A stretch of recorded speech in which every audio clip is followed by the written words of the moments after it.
तो दोस्तों, अभी तक हमने अंतिमा के लगभग 15 भाग कंप्लीट कर लिए हैं। तो चलिए इस उपन्यास को आगे बढ़ाते हुए कहानी के अगले हिस्से पर 16वें एपिसोड पर चलते हैं। तो चलिए शुरू करते हैं। बाहर बहुत तेज बारिश हो रही थी। मैं कॉफी और बटर टोस्ट तैयार कर रहा था। अंतिमा ने अपने पसंदीदा गाने लगा रखे थे। मुझे लग रहा था कि मैं कई साल पीछे जा चुका हूँ। कई साल पहले भी मैं यूं ही अंतिमा के लिए नाश्ता तैयार कर रहा था। वही गाने पीछे बज रहे थे और बाहर बारिश हो रही थी। तब हम अलग होने की परिधि पर थे और हर दूसरी बात पर लंबी चुप्पी गहराती जाती थी। मैं कुछ मदद कराऊं? अंतिमा ने किचन में आकर पूछा। नहीं, बस हो गया। इतनी मुक्तता है इस सहजता में। किसी को कितना ज्यादा जानना होता है तब कहीं जाकर उसके भीतर की वह धरती हमें मिलती है जिसमें हमें लगता है कि हम आराम से सुस्ता सकते हैं। अंतिमा ने मेरे भीतर और मैंने उसके भीतर वह धरती पा ली थी। तुमने मुझे साड़ी पहनने को क्यों कहा? और यह धागे का क्या सीन है? हम बालकनी में आकर बैठ गए थे। अंतिमा ने टोस्ट और कॉफी के बीच में पूछा। मैंने देखा उसके पीछे एक छोटी चिड़िया आकर बैठ गई है। मुझे दुष्यंत की कविता याद हो आई। मुझे लगा कि मैं कहानी आगे नहीं लिख पा रहा हूं। मुझे कुछ प्रेरणा चाहिए थी, इसलिए। और हरे धागे की बात नहीं बता सकता क्योंकि कहानी अभी उस जगह नहीं पहुंची है। हाँ, पर तुम मुझे तो बता ही सकते हो। वह कहानी से धोखा है, मैं नहीं कर सकता। तुम नहीं बता सकते क्योंकि तुम्हें भी नहीं पता है। हाँ, मुझे सच में नहीं पता है कि अब कहानी में क्या हो रहा है। तुम हमेशा से ही इतने उलझे हुए थे। दोस्त कैसे लग रहे हैं? मेरे सवाल पर अंतिमा मुस्कुरा दी। तभी मैसेज आया। मैंने देखा पवन ने जवाब दिया था। क्या तुम उस छिपकली को पहले से जानते हो? मैं मैसेज पढ़कर हंस दिया। क्या हुआ? अंतिमा ने पूछा। अरे वही जो मेरा दोस्त है, मतलब दोस्त हो गया है, उसी का मैसेज है। तो तुम लोगों से मिल रहे हो? देखो, थोड़ा संभल कर। पता नहीं कौन कितने और लोगों से मिलता हो। अंतिमा टोस्ट खत्म कर चुकी थी। बारिश रुक गई थी। आसमान पक्षियों से फिर से भरने लगा था। शाम के वक्त हमेशा कुछ गहरी चुप्पी भीतर रेंग रही होती है। कभी लगता है कि उसे उस चुप के बारे में सारा कुछ कह दूं, पर हम क्या क्या कह दें। और यूं भी मेरे ऊपर उलझे होने की तोहमत तो लगती रहती है, पर मैं चुप न रह सका। एक गिल्ट हो रहा है, मैंने कहा। कैसा गिल्ट? अंतिमा मेरी ऐसी बातों की आदी थी। उसने बहुत कम ध्यान देते हुए पूछा। क्या मुझे पवन को बता देना चाहिए कि मैं उसे लिख रहा हूं? वही जिसका मैसेज आया था? हाँ। क्या करूं? तुम ऐसा नहीं कर सकते हो। क्या? नहीं बताऊं? नहीं, तुम इस तरह अपने जीवन में आए लोगों को नहीं लिख सकते। मतलब इसने तुम्हें हक दिया है। मैं नाम बदल रहा हूं, और क्या करूं? गाने का एक शब्द बदल कर तुम खुद गा दो और कहो कि यह तुम्हारा ओरिजिनल काम है। उसमें और इसमें अंतर है। मुझे तो यह ज्यादा खतरनाक लगता है। तो एक लेखक से तुम क्या अपेक्षा करती हो? वह कहाँ से लिखे? तुम तो काल्पनिक लिखते हो, तो इस्तेमाल करो अपनी कल्पना। कल्पना की बुनियाद तो रियल होनी चाहिए। वह कहाँ से लाऊं? मुझे नहीं पता, पर तुम ऐसे किसी के जीवन को उठाकर अपने लिखे में इस्तेमाल नहीं कर सकते। वह तुम्हारे लिखे में बस एक गूंगा बहरा गुलाम बनकर रह जाएगा। तुम जो बोलोगे वो बोलेगा, तुम जहां कहोगे वो जाएगा। यह गुनाह है। अंतिमा बहुत नाराज हो गई थी। मैं जानता था इस बहस का अंत क्या है।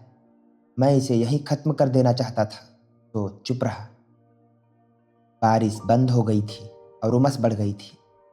मुझे पसीना आ रहा था जिसके कारण मैं असहज हो रहा था। मैंने अपनी कॉफी खत्म की और पसीना अचानक मेरे चेहरे से टपकने लगा। तुम्हें बहुत पसीना आ रहा है, तुम ठीक हो? अंतिमा ने शक से पूछा। ठीक हूं। मैंने देखा अंतिमा अभी भी उतनी ही खूबसूरत लग रही है जितनी वह आई थी। जैसे मैं उसे जानता था, जैसे मैं उससे पहली बार दिल्ली में मिला था। मुझे पसीना क्यों नहीं आ रहा है? अंतिमा ने पूछा और मैं सकते में आ गया। आ तो रहा है तुम्हें भी पसीना। तभी एक पसीने की बूंद अंतिमा के माथे से यात्रा करती हुई उसकी गर्दन से खिसकती हुई उसके शरीर में समा गई। यह मेरी गलती थी। अंतिमा गुस्से में खड़ी हो गई। मैंने अपना सिर झुका लिया। जब आप कोई सपना देख रहे होते हैं और एक असहजता आपके भीतर पैदा होती है कि सपने में ऐसा क्यों हो रहा है, और आपको तभी भनक लगती है कि असल में आप सपना देख रहे हैं, यह रियल नहीं है, तब आप उस असहजता के साथ खेलना चाहते हैं और यहीं आप गलती करते हैं। सपने में आपके साथ जो लोग थे वे आपके सपने में भाग लेने से इनकार कर देते हैं, बगावत पर उतर आते हैं और आपको अपनी आंखें खोलनी पड़ती हैं। मैंने सिर उठाकर अंतिमा की तरफ देखा। वह गुस्से में तमतमा रही थी। मुझे उसे साड़ी पहनने के लिए नहीं कहना था। मुझे उससे पवन की बात नहीं करनी चाहिए थी। मुझे पवन का गिल्ट नहीं था, मुझे अंतिमा का गिल्ट सता रहा था। मैं उससे अनुमति चाहता था और उसे उसकी भनक लग गई थी। अपने लिखे पात्रों से अनुमति मांगना सपनों में आए लोगों से अनुमति मांगना है। आपके पात्र आपका झूठ सूंघ लेते हैं और अंत में सपना टूट जाता है। मैं कहाँ हूं अभी? अंतिमा ने पूछा। अभी जवाब देना घातक है तो मैं चुप ही रहा। क्या मैं दिल्ली में हूं? मैं चुप रहा। क्या सारा कुछ झूठ था? उसने मेरे करीब आकर पूछा। एक अंश भी झूठ नहीं था। मैं सारा कुछ अपनी पूरी शिद्दत के साथ जी रहा हूं। मैंने तुम्हें मना किया था कि तुम मुझे कभी मत लिखना। यह कहकर अंतिमा ने ढाल सी सामने कुर्सी पर बैठ गई। ऐसा क्यों लगता है कि मैं सबका इस्तेमाल कर रहा हूं और मुझे असल में कोई फर्क नहीं पड़ता। मैं भी तो अपने सारे पात्रों के साथ कहानी के अंधे कुएं में छलांग लगाता हूं। अपनी, उनकी, सारी हंसी, सारी पीड़ा को अपने जिए से एक घर आगे जाकर जीता हूं। मैं अंतिमा को इस तरह नहीं देख सकता हूं। मैं चुप रहकर अब बातें टाल नहीं सकता हूं। तुम्हें याद है वह वियना एयरपोर्ट पर जब हम एक दूसरे से विदा हो रहे थे? मैं अपनी फ्लाइट की लाइन में लगा था और तुम दूर खड़ी होकर अपना रोना रोक रही थी। मैं तुम्हारा इस तरह असहाय खड़ा होना सहन नहीं कर पा रहा था। तुम जब जबरदस्ती मुस्कुराते हुए हाथ हिलाकर अपने वेटिंग रूम की तरफ चली गई थी, तब मैं अपनी फ्लाइट की परवाह किए बगैर भागता हुआ तुम्हें आखिरी बार चूमने आया था। याद है ना? मैं तुम्हें बटोरने आया था। तुम्हारा सारा दुख, तुम्हारी डबडबाती आंखें, तुम्हारे साथ की सारी यात्राओं को, तुमको, मैं बस तुम्हें चूमते हुए वो सब कुछ बटोर रहा था ताकि तुम्हारे चेहरे पर वापस वह बच्चों वाली मुस्कुराहट देख सकूं। मैंने उसे कभी नहीं लिखा, कभी भी नहीं, पर अभी तुमने उसे लिख दिया, वरना तुम कभी छूटोगी नहीं। तुम मेरे लिखे में अलग अलग नाम लेकर आती रहोगी। मैं अगर यह अभी नहीं लिखूंगा तो इसके आसपास के लिखे में तुम हमेशा भटकती रहोगी। मुझे इसे लिखकर खत्म करना ही पड़ेगा। तुम कितने ज्यादा उलझे हुए हो। अभी जिन चीजों से मैं सुलझ सकता हूं, उन धागों के सारे सिरे तुम्हारे हाथों में हैं। तुम उलझे हुए नहीं हो, तुम नितांत स्वार्थी हो। तुम्हारी ईमानदारी बस तुम्हारे लिखे से है और यही एक त्रासदी है। मैं माफी मांगना चाह रहा था पर वह व्यर्थ होता, क्योंकि अंतिमा मुझे कभी भी माफ नहीं करेगी, जानता था। वह बिना मेरी इजाजत लिए चली गई।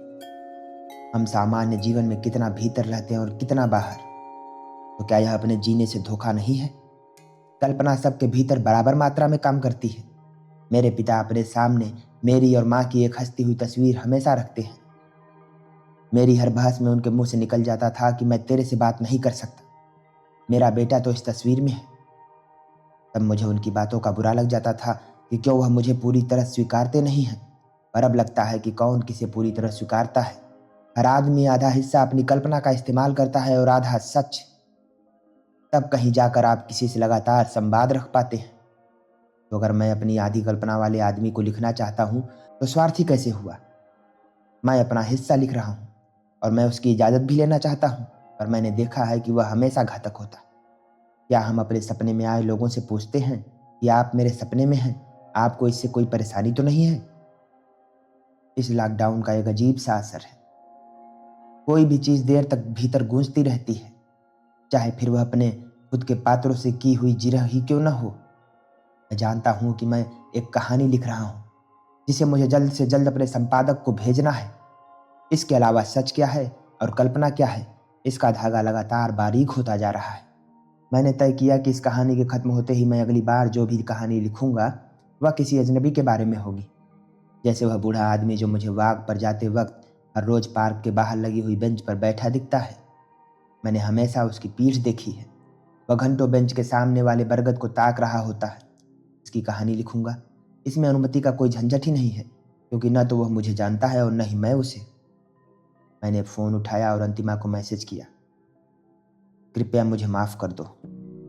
कुछ देर में उसका मैसेज वापस आया, किस बात की माफ़ी? तुम ठीक हो रोहित? क्या हुआ? मैं ठीक हूँ, बस यूं ही कहा, पागल। अंतिमा के मैसेज में लिखे पागल को मैं सुन सकता था। मैं देर तक बालकनी में अपनी कॉफी लिए पागलों सा लगातार मुस्कुराए जा रहा था। दोस्तों, फिलहाल इस कहानी को अभी यहीं पर रोकते हैं। मिलते हैं इस कहानी के अगले भाग में।